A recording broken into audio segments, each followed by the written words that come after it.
So to kind of start the talk proper now, in the kind of era of global interdependence that we're in, where the scale of human activities has reached the point that we're now adversely affecting planetary processes like climate, it's sort of a given that we need to build bridges between cultures and nations to be able to respond to predicaments like climate change or to issues like developmental inequity. That without bridging cultures, without bridging between natures and cultures, we're not going to be able to come up with the commitments of the depth and of the extent that are needed to really respond to those issues. That we need shared norms, we need shared values, and they need to operate across cultural boundaries. So that's a given. We need to bridge cultures. Unfortunately, the term bridging cultures is a metaphor. And it's a metaphor for a good reason. You can't literally build a bridge between cultures because cultures don't exist the way that objects on a table do, or the chairs do, or we as individual human beings do. You can't point to a culture. You can't point it out, and you can't point to the place between cultures. So when you're talking about bridging cultures, that is itself a metaphor. And the best guidance that we have in cashing out that metaphor of bridging cultures, the best guidance that we have is also metaphorical. So if we go back to the 1960s in the United States, growing up as I did in an immigrant community, military family, but spent some time in an immigrant community in New Jersey, the kind of predominant approach to our cultural difference was assimilation. The generation I grew up in, my mother and her sisters all spoke Ukrainian with each other. They didn't speak Ukrainian with the kids. They didn't want any of us speaking Ukrainian. They didn't want us to have any of that heritage. They didn't cook the food. We ate American style. We spoke English. And that was sort of the norm. And the metaphor that went along with that was the American melting pot. So the idea that somehow we all come to this country, we learn to get together and live happily ever after. And as a metaphor, it has its liabilities, and we'll talk about that. But then the 1960s happened. It was the civil rights movement, it was the women's movement, and on the basis of that, there developed really strong voices of advocacy for what we might call a politics of recognition and respect. And in the aftermath of that, from the 1970s onward, this idea of the melting pot didn't seem like such a good metaphor for the way that we ought to be dealing with cultural difference. That if we've got differences between cultures, the idea about bridging them, the melting pot is not a very good image. And so the metaphor that people started to use was the salad. So the American salad, where you have all the different cultures, each one of which, as the metaphor suggests, is allowed to sort of retain its own integrity. The tomatoes look like tomatoes, and the cucumber is still clearly cucumber, and the lettuce is lettuce, and every culture gets to have its place within the salad. Neither of those metaphors, the melting pot metaphor nor the salad metaphor, really seem to do the work that we need to do today. Both of them have some liabilities. At the very least, at a kind of surface level, the implication of the melting pot and of the salad is that the ultimate fate of cultures is to be eaten. To be consumed as part of the kind of operation subordinated to the operation of a global sort of capitalist market economy. That the ultimate fate of cultures is to be sold and consumed. And there's a real reality to that. I think over the last 35 or 40 years, we've seen the way in which cultures have very often been deployed for the purposes of tourism and so on that really don't necessarily pay close respect to the indigenous practices of the culture, but really taking that culture and marketing it for consumption by outsiders. Living in Hawaii as I do, that's really prominent to us. What's happened with Native Hawaiian culture over the last 30 or 40 years. And it's not always a disaster, but it certainly is not always a success story. And the idea that ultimately the fate of culture is to be consumed or eaten, I think is one that we don't want to persist with. But kind of at a deeper level, I think that the question about how we effectively engage cultural difference is one that's sort of problematically skewed by those two metaphors. That if we think about the kind of melting pot metaphor, one of the implications of that is that in the end, aren't we all the same? In the end, don't we all look basically the same? I mean, the melting pot, you throw all your ingredients in, and in the end, it's just this nice mash. It's a stew, it's a goulash, in which you can hardly pick out what the original ingredients were. And so it's sort of like modern universalism, the idea that everybody's basically like me. And the liability to that, the risk of taking that approach to cultural difference is you end up overriding those differences. And it has a liability to end up in acts of coercion that maybe you think are really positive because it allows us all to live together, but at the risk of giving up what makes us distinctive. So clearly that metaphor and the old idea of modern universalism is something that today it's really easy to problematize. On the other hand, that salad metaphor has resonances with what I call postmodern relativism. And to characterize that, or to caricature that, that's the idea that not everybody's exactly like me, but nobody is like me. Nobody is exactly like me, and nobody can speak for me. The only person who can speak for me and for my culture is me and my culture, and that's it.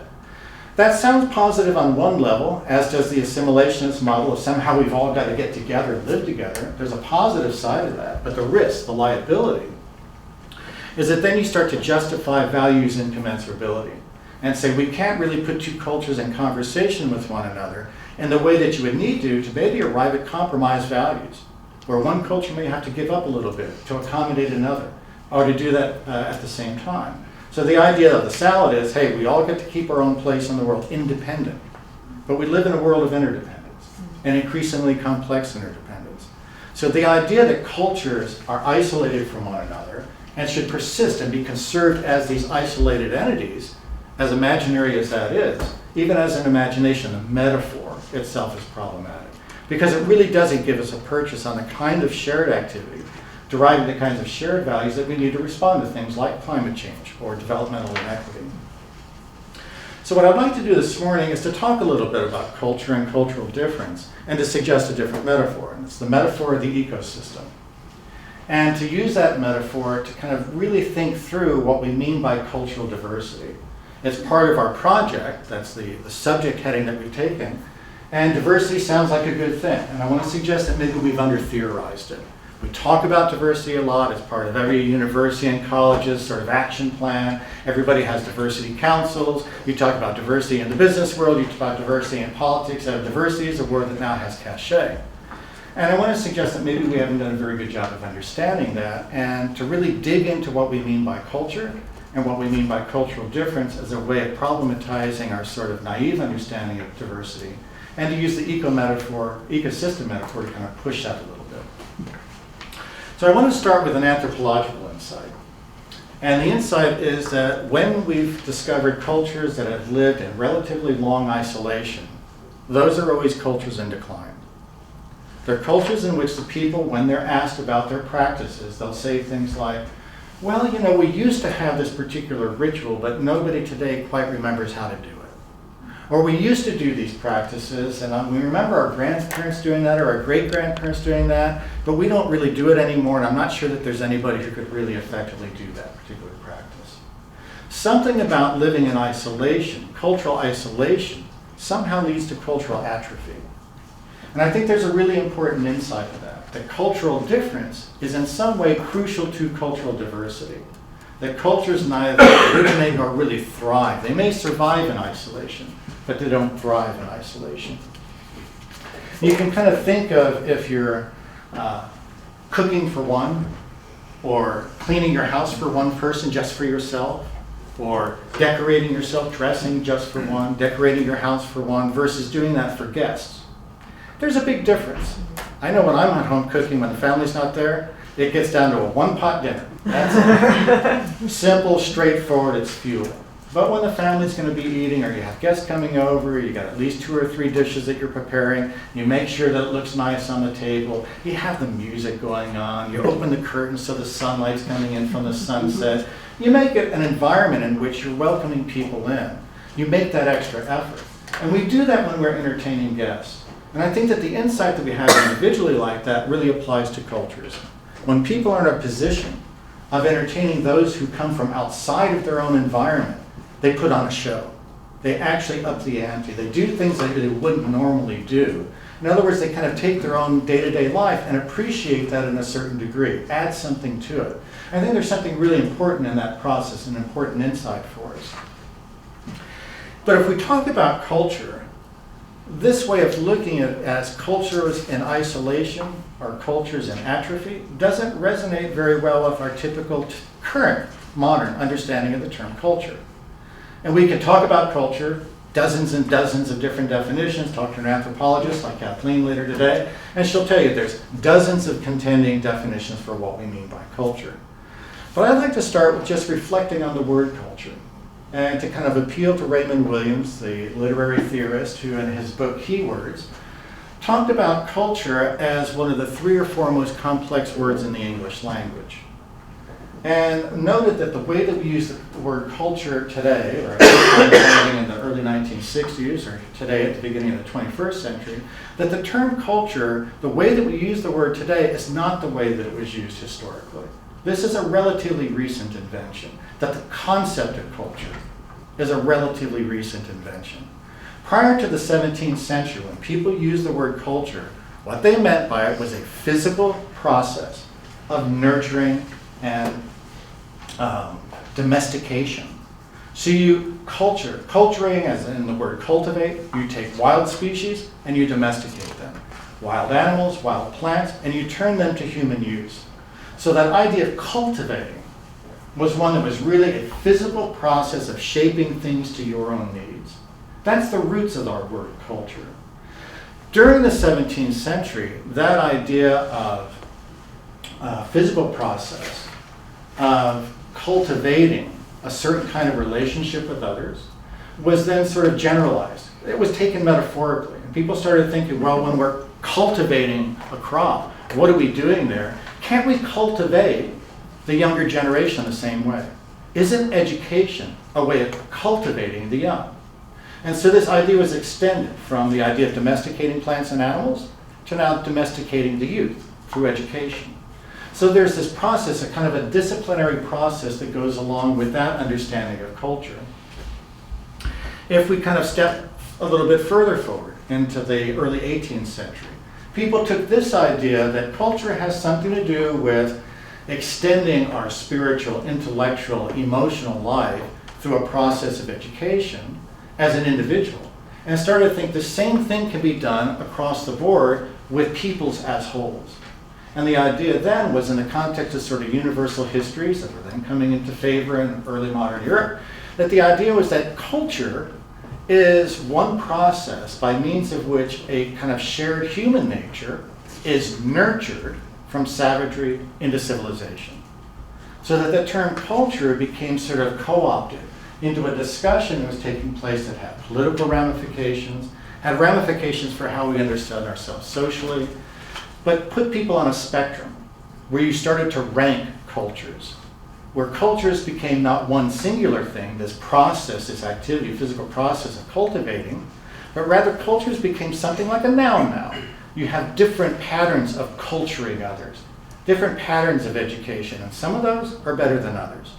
And the assumption at the time, because this whole way of theorizing came out of Western Europe, was Western Europe was at the top of the pile. This was the pinnacle of civilization. Historically, Western Europe in that period was the pinnacle of cultural development, which was equated sort of with civilizational development. 19th century comes along and culture again goes through a transformation where the idea is not that you've got plural cultures all on one track of development, but that in fact cultures could go off on different branches. A little bit more sophisticated understanding. So we're not going to say everybody's on the same developmental track, but rather that culture is a process that's common by means of which peoples go from savagery to civilization, but you have different forms of civilization. You may still want to be able to rank those, but now you start to have this branching phenomenon where cultures become explicitly plural. Toward the end of through the 19th century, toward the end of the 19th century, that discourse about culture gets linked with the discourse about nations and nation-state building. So you've got a very explicit connection there between the nation-state as a multi-ethnic group now being given this overlay of one land, one people, one culture. And that's the American assimilationist model.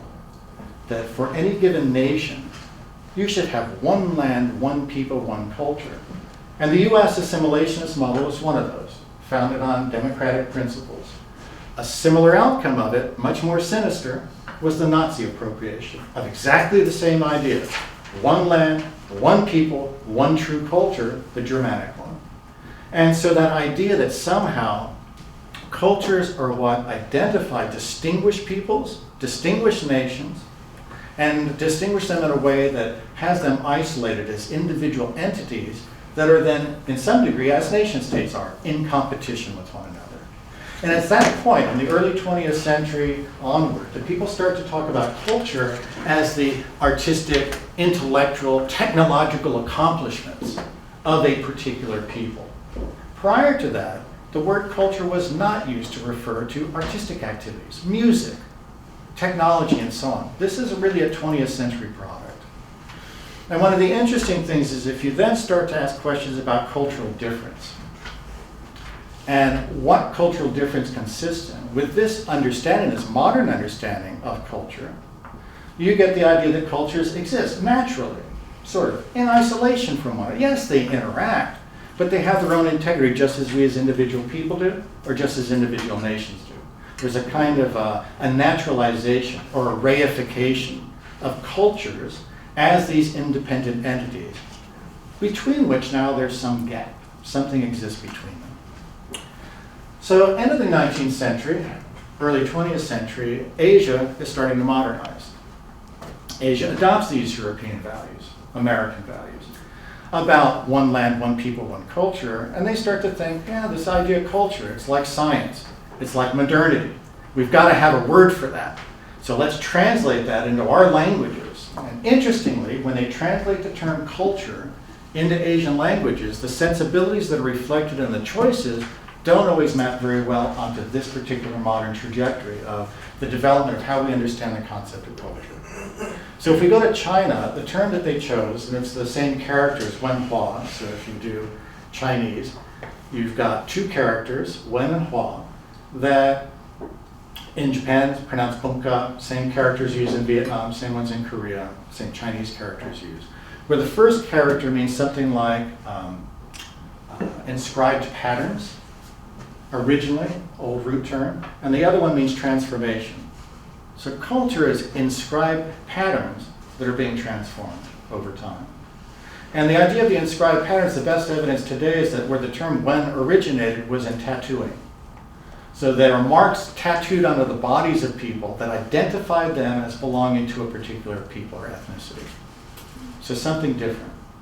And then you combine that with the term transformation. In early classical times, the term wen came to be associated with writing.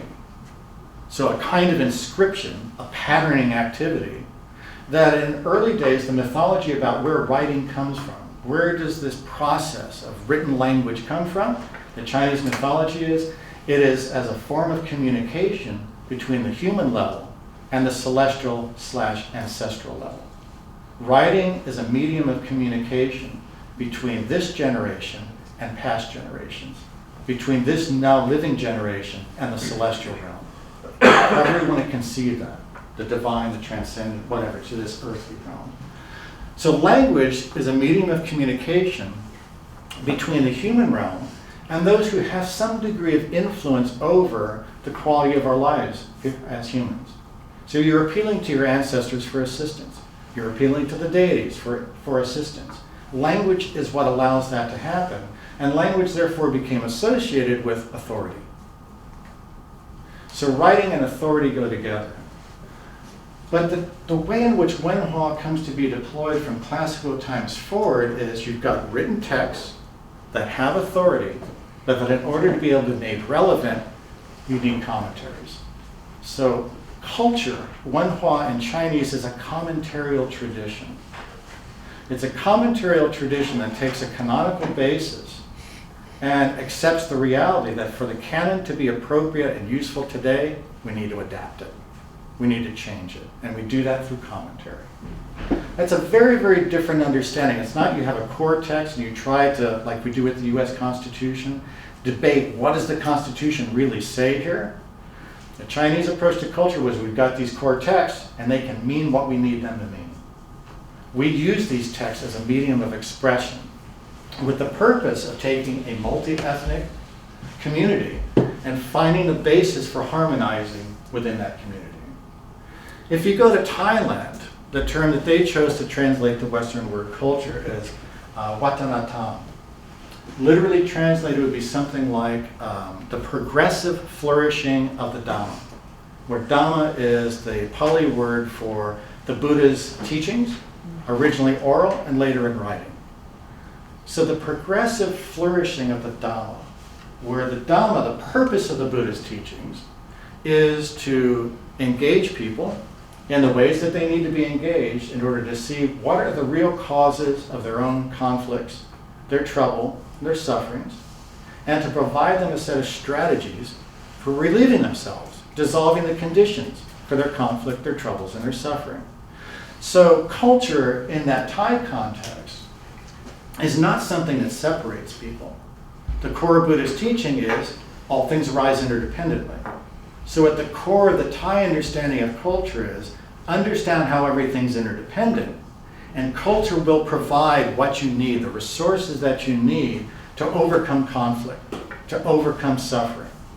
That is progressive in that sense of continually responding to the changing conditions that we find ourselves in to produce the conditions of the end of suffering.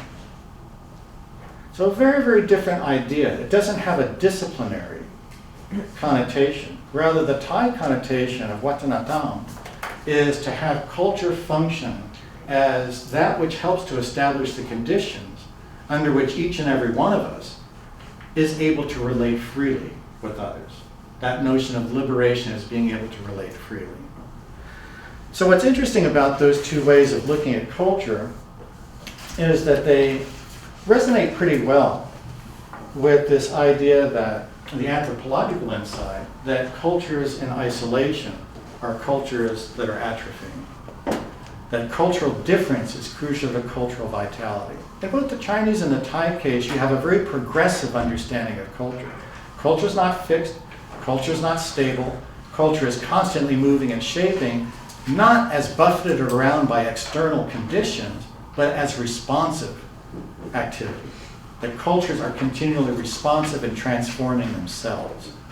And that transformation itself has a positive arc built into it. Not one that denies differences. If you go to either the Chinese case or to the Thai case, the idea is that interdependence is basic, relationality is basic, and all things are not the same. We're not all the same. We're different. And the differences get conserved, but brought into a relationship that the Chinese would refer to as harmonious, or that in the Buddhist case you would look at as conducive to the ending of dukkha, or suffering, conflict, and trouble. The identification of culture with a particular place or nation suggests that cultural differences are the gaps between things. As if cultures could be put in a spatial array, a map of the world, and you could somehow point to the places between cultures. And as I said at the beginning, that simply isn't the case. Cultures aren't located in any simple fashion. The ontology of cultures is not that they exist in little places that you can identify. And then when you start to ask, well, what are cultural differences? Clearly they're not things out there. I mean, you can look around this room and say, people from different original cultures, how many of you were born, how many people were not born in the US? Yeah, 6, 7 people out of this room alone. So clearly not born and raised in an American culture. But even within the US, born and raised in the Midwest versus the Northeast versus Hawaii, you would have very, very different cultures that you were brought up in and enculturated within. So where does that difference lie, though? It's not here on the table. It's not in the air. Where is cultural difference? The literary theorist and historian Naoki Sakai has a very interesting observation. His observation is cultural difference is in here. Cultural difference is a subjective experience. It's a phenomenological event. It's something that we experience when we have assumptions that prove to be mistaken, when we have anticipations about the way things should be and should turn out that are frustrated, when we have ways of looking at the world that others quite patently do not share. And the question is when you find yourself in that period of discomfort, of being in a place where others simply don't see things the way you do. They don't value what you value. They don't have the practices that you think are natural. Even something as simple as putting out your hand to shake it. what are you doing? I mean, this is an odd activity. We think it's quite natural when you greet people.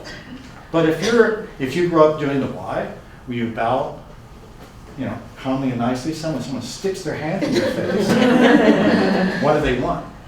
I mean, that's the assumption. What do you want? What are you are you threatening me? What are you saying with that? So the assumption about even something as simple as how you greet one another can be destabilizing. One possibility is in that situation of unstable discomfort is that, well, it doesn't last very long. And so effectively speaking, you can ignore it. Or you can make believe it's not very important. It's just an insignificant thing. Oh, they do this in one place, and we shake hands, big deal. It's just two different ways of greeting one another. And if you're traveling as a tourist, that works okay. You as a tourist can ignore that discomfort because you soon enough leave that environment, you're back home, things operate the way you expect, everything's comfortable. But if it's a sustained encounter, if the relational encounter that is causing that discomfort is sustained, as it might be if you're a student going on study abroad program, or if you're a faculty member that decides to teach as an expat and go to another country, and you find yourself having to navigate the administration of a college or university organized around entirely different cultural principles than the ones that you're used to, you've got a lot of learning to do. And you can't back out of it. You've got the contract, 3 years. So you're stuck. You have to figure this out. Your livelihood depends on it. It's not an option. Ignorance is not an option. One option is we go back to that modern universalist approach. And we say there's a conflict here. And you know what? The way that people do things here is wrong. I'm sorry. You hear this a lot in Hawaii. I don't understand the way people drive here in Hawaii. What are they doing on the road? Back in the U.S., you remind them Hawaii is part of the United States. Back in the U.S., that's not the way we drive. Well, we don't do this in line. When you're waiting in line, this is not the way you act. And, you think about what's going on with that. And the idea is that everybody should be like me. That's the kind of assumption behind that. And so one way of looking at cultural difference is something to overcome. Cultural difference is something to overcome. And one way of doing that is ignoring it, usually not effective in the long-term encounter. But another way is I overwhelm the other culture. I incorporate them within me and you speak like I do. So you use my language, you use my diction, you use my way of doing things, and that's normal. And so there's this sort of move toward homogenization. That's the assimilationist model.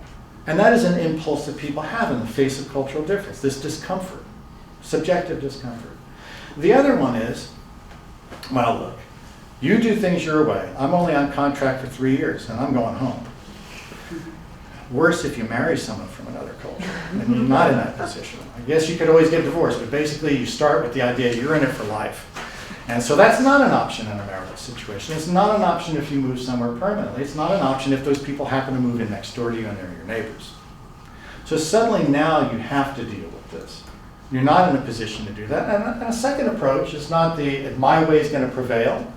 The second approach is, I got my way, you got your way, and as long as we don't interact too much, we're fine. As long as there's nothing that we need to do together where our values come into conflict, we're okay. You go to your church, I go to mine. You do this, I do that. Everything's fine, as long as we live in our isolated little spaces. That's the salad model. Everybody gets to keep their tradition, everybody gets to do things the way that they like to do them, as long as we don't get in one another's way. It's a kind of liberal democratic, everybody has their own rights to their own freedoms, their own autonomy, and you do it that way, but you apply it culturally. Now, neither of those really seem to do the work that we need done today. And the third possibility is to split with those metaphors of the melting pot and the salad and say, what if we took the ecosystem as the basis of thinking through cultural difference, and what's at stake in cultural difference? Cultural difference can be, if you take that Chinese model, or you take the Thai model of the way that they use their terms manhua and watanatam, if you take those terms, they have the promise that cultural differences can become productive. That's the anthropological insight, that cultural difference can lead to cultural vitality. But how does that happen? What makes the difference between a difference that's disrupted and conflicted and a difference that's somehow mutually enriching? And if our idea is that difference can be mutually enriching, how do we characterize that? How do we think about that? And one way is to take the ecosystem as a metaphor. We've got different species within an ecosystem. They don't all become one species, but they're also not just little elements living in isolation from one another in a shared environment. The species within an ecosystem have a very particular kind of relationship with one another. And it's a relationship that's used, the term used for that is diversity. Now, unfortunately, the way most of us understand the word diversity, it's just a quantitative concept. So when people, even people who are trained in environmental studies, will often talk about species diversity, and what they talk about is numbers. How many different species or how many members of this particular species do you still have in this environment? And if you have lower numbers, and that's a threat to diversity. So they quantify the concept of diversity. And we want to ask a question, if that's all diversity is, why should we value it? More is not always better. More elements in a salad doesn't necessarily make for a better salad. More inches around the middle doesn't make for a better physique. You know, more cars on the road when you're coming out of Boston like we were a couple days ago driving. This is definitely not better. You know, more is not always better. So what kind of a more are we really talking about here? What does diversity really consist in? So I think it's interesting to consider the possibility that difference is itself differentiated. We can differentiate among different kinds of difference. The difference is not one thing. It's not an absence. It's not a lacuna. It's not a blank space. Sakai's insight was cultural difference is an experience with depth and feeling and emotion, cognitive stuff built into it. Difference is very rich. So the question is, how do we capture that term? What's with the richness? And the contrast that I like to draw is between variety and diversity. Variety is a simple quantitative measure of multiplicity. All that you know when you have variety is you've got a number of different kinds of things coexisting. Variety you can see at a glance. You can go into the food court and see a variety of different kinds of dishes being prepared. If you go to a great Southeast Asian food court, you can see food from 25 different cultural regions in one little space that you could walk through in this room. All these different dishes prepared in different styles. Wonderful variety. Variety can be seen at a glance. You can look around this room and go, aha, Chinese ethnicity, aha, maybe Japanese ethnicity, aha, maybe African American, African ethnicity, Hispanic ethnicity. You can look around and see it right there on the face. Right? You can assume things by looking at things like how people dress, how they identify themselves, what subcultural groups they may think of themselves as being a part of. The herringbone jacket, a classic academic look. And people who wear the black suit, the more formal. That's Chicago style, right? But the colorful tie to kind of set them all so he's in art. We identify ourselves by the things we wear, and that's visible at a glance. Diversity is not a quantitative measure. Diversity is a qualitative measure of the degree to which the differences in any given situation are activated as the basis of mutual contribution to sustainably shared flourishing. When differences are activated as the basis of mutual contribution to sustainably shared flourishing. There's a lot packed into that. But at the very least, what we can say is that diversity, if it's a qualitative measure, it's a relational achievement. Diversity is not a given. You cannot look at a room like this and say, is there any cultural diversity in this room? I would say no, categorically, because we haven't had the time to develop the sorts of relationship, the relational depth that would go along with figuring out how our differences from one another are actually the basis of contributing to one another in the way that all of us find valuable. That's a very special situation. We don't usually attain that in the classroom. We don't usually attain that in our neighborhoods. We don't usually attain it in our politics. Diversity is an achievement at a very high level. An interesting thing about diversity is you cannot see it at a glance, but you also can't compel it. You can't force it. It's something that emerges as a particular quality of relationships, as those within the situation focus less on how much they differ from one another, and begin to focus instead on how they might differ for one another. How their differences from each other are the basis of differing for one another in productive ways. It requires a certain activity, a certain position toward the other that's implied in that allows difference, whether the difference is cultural or the difference is cognitive or emotional. To be able to activate that difference as the basis of mutual contribution means I have got to try to figure out how I am uniquely positioned and endowed to be able to enrich the experience of everybody involved. That's not what we mean by cultural variety. It's not what typically happens in our classrooms. It's not typically what happens at our universities and colleges. So I think we should stop using the word diversity for what we're achieving when we mandate certain numbers of students are enrolled at this school. Classes with certain kinds of content are part of every student's undergraduate experience. That allows them to have some cognitive and cultural variety maybe, but not diversity. Diversity requires something else. In an ecosystem, where is the greatest species diversity? It's not dead center in the ecosystem. It's on the margins where one ecosystem interacts with other ecosystems. It's referred to as the ecotone. The ecotone is the zone of highest species diversity because individual species within an ecosystem, sorry for those of you who had Darwinianism 101 and it was misinterpreted for you, but species do not compete with one another. Species don't typically compete. Species scope out an ecological niche in which there are no competitors. They utilize the energy resources in that environment to be able to contribute that to the ecosystem as a whole. They compete within the species. Animals within a species or plants within a species will compete with one another. That's how the genetic evolution takes place. They compete with their like and do better at what they're already doing pretty well. But individual species don't compete. They're in a collaborative environment. Yes, they eat one another, they make use of one another, and so on. But they're not striking out and fighting for the same exact resources. Whereas ecosystems overlap, that does take place. Then you get species that are originally involved in their separate ecosystems that are now interacting, and they happen to share the same kinds of resources. Then they do compete. So the kind of takeaway from that is species variety is greatest in those zones of overlap between different ecosystems. Generalize that. Diversity, cultural or cognitive, is both necessary and something that's possible only in those zones of conflict where value systems come into conflict, with cognitive styles come into conflict.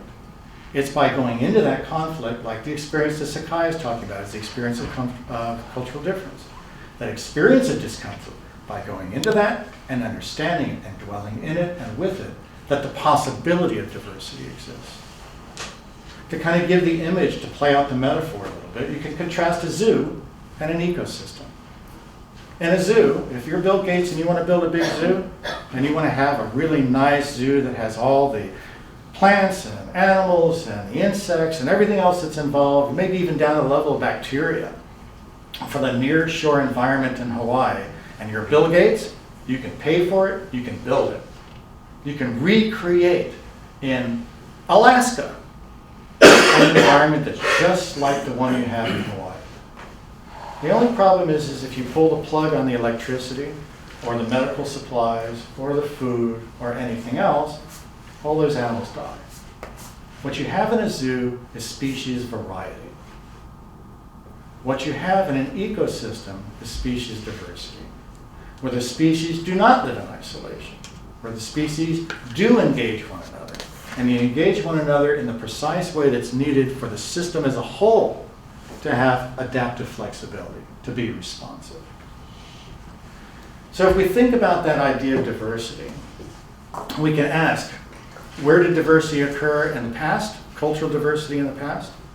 We can, as we did in the course of this project together over 3 years, the faculty that were involved, look at places like China. Look at the city of Chang'an, 7th century China, city of 2 million people. Where was London? Where was Paris? Where was Rome, for that matter? There was not 2 million people. And it was a very multicultural place where you had representatives from at least 20 or 30 different religious groups. You had trade coming in from across Eurasia. These kind of trade entrepôts, you could pick Baghdad if you want to go a little bit later in history and come to the Middle East. You could go to places like Singapore today. That these trade entrepôts are places where people from different cultures come together. They serve as cultural ecotones, places of engagement that may or may not result in cultural diversity. You can make the argument in Singapore today that they don't really have cultural diversity. You could go to Malaysia and make a stronger case that they don't because of the kinds of animosities that exist among the major cultural groups there. But the potential is there in places like that. But one of the interesting things about contemporary globalization processes, the complexity of them, is they've now become reflexive processes. And when globalization becomes reflexive, it compels or impels relocalization. Relocalization. So what we're doing, what we're finding is that now we're taking these trade entrepôts and that idea of many cultures coming together, and the key place that happens today is in institutions of higher education. It's at colleges and universities. You can look at a room like this. We all represent the education sector. Look at this room. Look at who's represented by gender, by ethnicity, by first language. Lots of variety in a place like this. Lots of potential for diversity. In order to realize diversity in our campuses, I think one of the things we need to reject is the idea that the numbers are enough. If you simply bring enough people from different places, then that's all you really need. Somehow we have to establish the conditions where we recognize those differences and see differences, whether it's cultural or cognitive or somatic, bodily differences, different skills that people have, emotional skills, and to activate them as the basis of mutual contribution.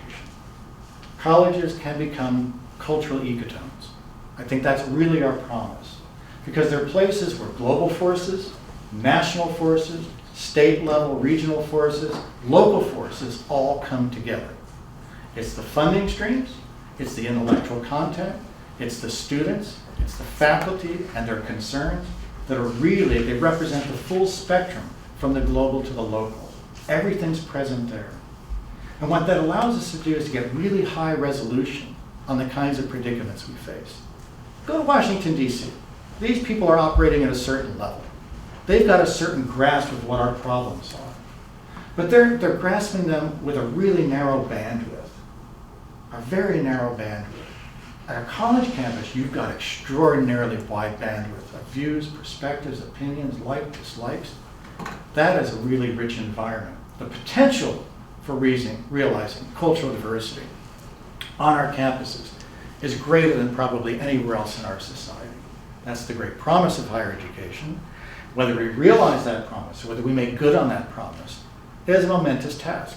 It's a task without precedent. We've got no real clear precedents for how to do that. And the only good thing about it is if you take this idea of diversity as I played it out, it's not a task that you could do alone or that I could do alone. By definition, the task is ours.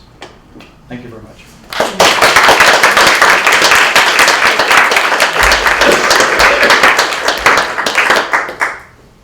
So, off record now. We can have your questions and answers. I mean, they can film them too. But. Yes. So, thank you very much. And now this is when it happened? No. I left the cabbage behind. Okay. But there's no cabbage for you. Thank you very much again. One of the things as you were talking is you were giving us this grand sweep. And it struck me on a variety of levels that when we think of diversity, cultural diversity, culture, all of the things that you talked about, and we have tended to think of it within these discrete units of the nation state or of the area studies focus in the regions, whether it's been a Sinocentric view or Eurocentric view, whatever the centrism is. And we're tending increasingly to want to think about these things within their broader perspectives, which is why we're doing this. And you raised the issue of understanding culture within a frontier context, actually.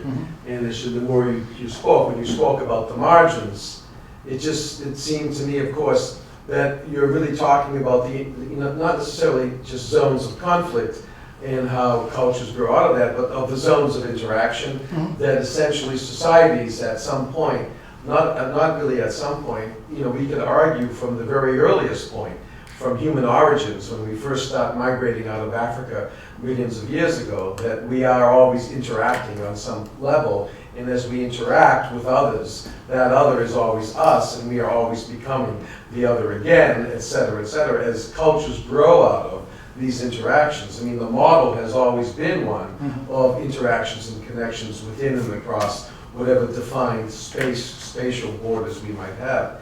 But as we advance all the way up through the millennia, and we get to the present context of understanding how do we teach and how do we learn about the multicultural reality that would really bring us to a point of then having to break down our disciplines, and therein is a pedagogical challenge for us, because we are very much still, even though we talk a lot about interdisciplinary studies, we're very locked within our disciplines. And I think that that's a big challenge, is that when we teach, I teach history, as you know, but I tend to teach it as in an interdisciplinary fashion, but then we teach literature, we teach the whole gamut of our disciplines. We don't want to break down our departments. We don't want to break down our disciplines. Because if we did that, if we truly started teaching in an interdisciplinary manner, that would mean much more team teaching too, much more collaborative teaching, and much more in terms of resources. So I don't really have a question. I'm offering a comment that the challenge for us. Yeah, and I think the further observation to build on that is that that's the challenge. One model that we're often given is the siloing of the academy, so individual disciplines all in their silos. In the United States, at least, students don't have to choose which silos they're going to go into too early. You can change along the way. And in some places, I know in Thailand, which I know the case because of family that's going up through the university system there, you get tracked. If you don't get the right exam, forget it. You're in this discipline, you're in that, you're in this college, that college, you cannot move. This is who you're going to be. It's predetermined by how you score in these exams. And so there are different kinds of siloing, but that idea that the university is siloed, we could go back to our salad metaphor. And the disciplines are all different salads. And the administration is the dressing that makes it all work. You are a diplomat. We do have it. No, but it's a challenge. But the fear is that if we really do interdisciplinary stuff, we lose our disciplinary identities, and then we're in the melting pot. And we don't want the melting pot academy, and we don't want the salad academy. So what do we want? And I don't think we want to appeal to those metaphors even more so, because knowledge is there to be consumed. Well, I think the same idea. The frontier model is a good one. The frontier model is good, that you work on borders where things are of shared concern, that you find things that are subject related and so on. That's the way a lot of interdisciplinary programs have developed. The unfortunate thing is within higher education, there's not a promotion system that allows you to recognize that activity to further you in your career. So there's an institutional administrative issue here. How do you really value that interdisciplinary work? And when the funding gets cut, where do you cut first? You cut those interdisciplinary centers. That's the first thing to go. Because it's easy. Because everybody's got their own department to retreat to, except for those unfortunate adjuncts or visiting professors, and they're left in the lurch. But the idea that somehow we need to square that, our ideals of interdisciplinary, which I think are part of what we're talking about with diversity. So the question is, how do you get interdisciplinarity to really represent cognitive diversity? What's involved in that? And I think part of it is a sales job. Part of it is making clear to administrators that there's so much evidence, social scientific evidence, for the fact that when you get groups that are cognitively diverse, working not on normal kinds of problems, but on cutting edge issues. So things that sort of are demanding changes from within a discipline, within a particular area of study, you get an interdisciplinary group working on that. People with different cognitive approaches, they're more likely to come up with an effective response to that than a monolithic group. The cognitively homogeneous group is not as effective. Lots of studies have been done on that. Anybody wants to sort of read up on that, this guy Scott Page There's a really nice book about, I forget what the main title is, but one of these diversity, why schools, colleges, corporations, countries, etc. do better if you have multiple groups involved. And he comes at it from the standpoint of being a mathematician. So he's not originally even a social scientist. He was a mathematician. He got interested in the number crunching dimension of what goes on with decision making and what really lies behind the little bit of wisdom there is in crowdsourcing. So, I mean, you can read stuff like that and use that to present to people. But we do need to change what's going on academically. And we need that to be recognized from the top down. So, you know, I started off, this is definitely off the record, so we will cut this part out. But when NEH made this decision, and Donna was at the meeting, to cut this Bridging Cultures project, which has all the earmarks of something that, because of what it brings up in terms of association, the metaphor itself suggests that we've got to have two-way traffic.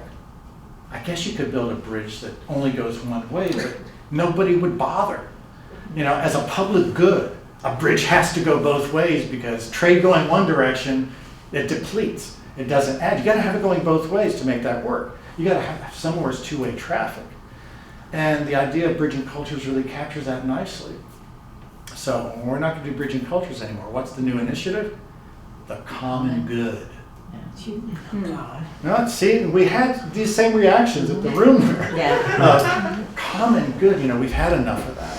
You know, many of you who've done the postmodern stuff or French philosophy know Jean-Luc Nancy. He makes a distinction between the common and the shared. It's really relevant here. And I mentioned this to the folks at NEH. And I said, you know, you might want to keep this distinction in mind. Because the common is what supposedly we essentially have together. It's part of our shared human, our common human nature. We're all basically the same in some way. And that sounds positive until you see what happened in Nazi Germany. When everybody's got to be German, the way that the architects of Nazi ideology said everybody's got to be German. And what we incorporate within that leaves a lot of people out of it. There's an exclusory dynamic to the term common, because either you get on board with it or you're excluded. You're not even human. We can do whatever we want with you. And it's not that you can't find that attitude in other places. I'm picking Nazi Germany because I have German, Austrian, German heritage as well as Ukrainian, so I own part of this. That's a really ugly part of our human nature. And Nancy's discussion of the term shared is really different. As in English and French, the term implies both having a stake in things. When you have a share in a company, you have a stake in the company. You're an owner of it. But you also share things when you go to, as we do so often in Hawaii, to a potluck. And people bring all different kinds of food. And one thing you realize when you go to a lot of potlucks is if everybody brings salad, it's a lousy potluck. If everybody brings rice, it's a lousy potluck. If everybody brings dessert, sorry ladies, it's a lousy potluck for at least a large portion of the people. That what you really want is have different kinds of things represented at the table. And so I think that part of it is just getting a vocabulary, like the distinction between variety and diversity, that allows you to theoretically deepen the discussion and to make a distinction between purely quantitative and qualitative differences that could be taking place between disciplines or between the people on campus and so on. That having a vocabulary to talk about is a good thing. And academics are good at that. And it's one of the reasons I think that the academy, colleges and universities, the campuses, can become the sites of really making changes, because we're the people who are trained to make fine distinctions, to figure out good ways of explaining them. If you can explain it to your freshmen coming into class, you can explain this concept to them, you have a good chance of being able to explain it to people in Congress. I'm serious. You might not say so. What was in your coffee? Other comments, questions?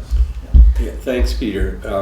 You know, just always valuable, you know, to get us thinking, you know, get things thinking. But I have to say, one reaction I had in listening to this and talking to this is you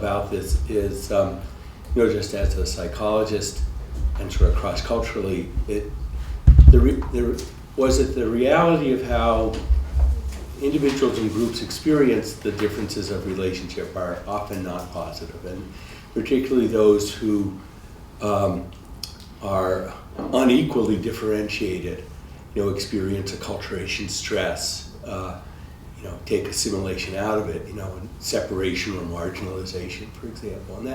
And that's a reality for a lot of people. And of course, in a lot of the work that I've had the good fortune to be exposed to over the years, that notion of is culture being directed one way? First the U.S. Imposing eastward, and then what are we getting in return, or how is that then flowing the other way?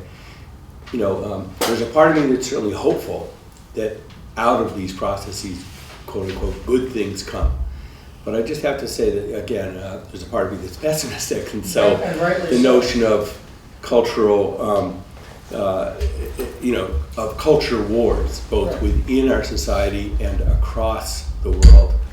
When people in power feel that their way of life is being threatened as well by change, if they experience it benignly, it's nostalgia, and if they experience it pessimistically, they have nothing good to say about the present compared to the past. Everything is, quote, in decline. So to me, that's a real reality, both in this country and around the world. I think where I take hope from it is that if we look at empirical studies of behavior, and you're testing people who are, say, elementary school older, up into adulthood, you do find exactly what you're talking about. Images of difference are often inflected in ways that are extraordinarily negative. It's not a positive way.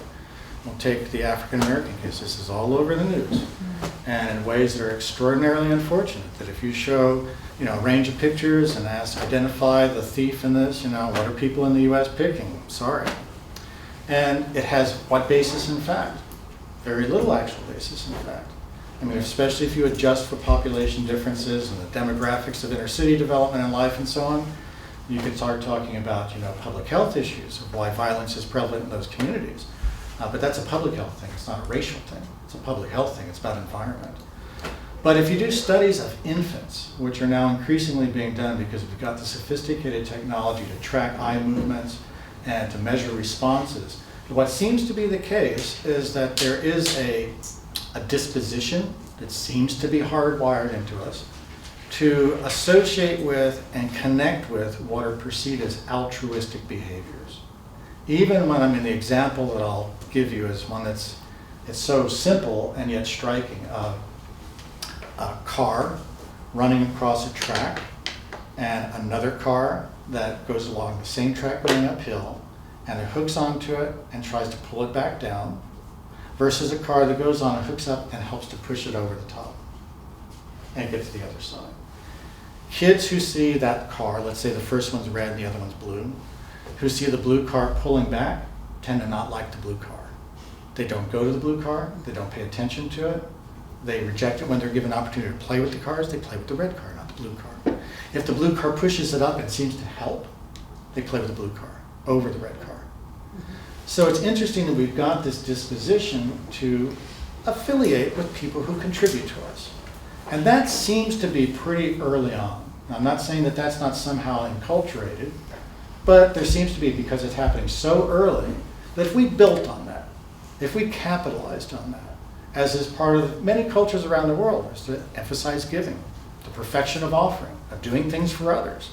And if we took that more seriously than we take, you've got your rights to be the person you want to be, and to have what you like, and follow your own interests, we inculcate within our society a set of values that really allow us to separate from one another and to start judging whether others are really doing things for us, because we're at the center of it.